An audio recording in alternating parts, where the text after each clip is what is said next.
Selamat siang, saya Devi Sriwahyuni bertindak sebagai kuasa hukum Republik Afrika Selatan dalam perkara Afrika Selatan versus Israel di hadapan Mahkamah Konstitusional atau International Court of Justice atau ICJ. Sebelum menyampaikan pendapat hukum sebagai kuasa hukum Republik Afrika Selatan, saya akan menjelaskan secara singkat konteks perkara ini. Perkara Afrika Selatan versus Israel diajukan ke Mahkamah Internasional pada akhir tahun 2023 di tengah eskalasi operasi militer Israel di jalur Gaza.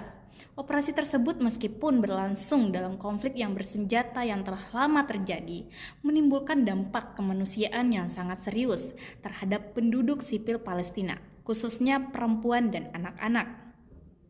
Situasi ini kemudian memicu kekhawatiran akan adanya pelanggaran terhadap kewajiban internasional yang bersifat fundamental, terutama kewajiban untuk mencegah genosida sebagaimana diatur dalam Konvensi Genosida 1948.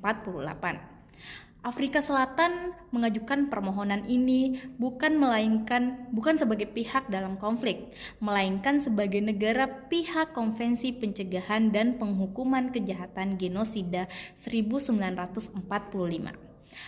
Berdasarkan pasal 1 Konvensi Genosida, setiap negara pihak memiliki kewajiban untuk mencegah dan menghukum genosida, dan kewajiban ini bersifat preventif, yakni harus dijalankan sebelum kehancuran suatu kelompok manusia menjadi tidak dapat diperbaiki. Afrika Selatan berpendapat bahwa tindakan Israel ini di Gaza berpotensi melanggar kewajiban tersebut, baik dalam mencegah terjadinya genosida maupun dalam memastikan tidak dilakukan tindakan yang termasuk dalam definisi genosida. Permohonan ini diajukan dalam bentuk professional missoros berdasarkan pasal 41 Statuta Mahkamah Internasional guna mencegah terjadinya kerugian kemanusiaan yang tidak dapat diperbaiki sebelum mahkamah memutus pokok perkara. Jadi, Israel itu menolak seluruh tuduhan yang diajukan oleh Afrika Selatan dan menyatakan bahwa tindakannya di Gaza itu merupakan bagian dari hak membela diri.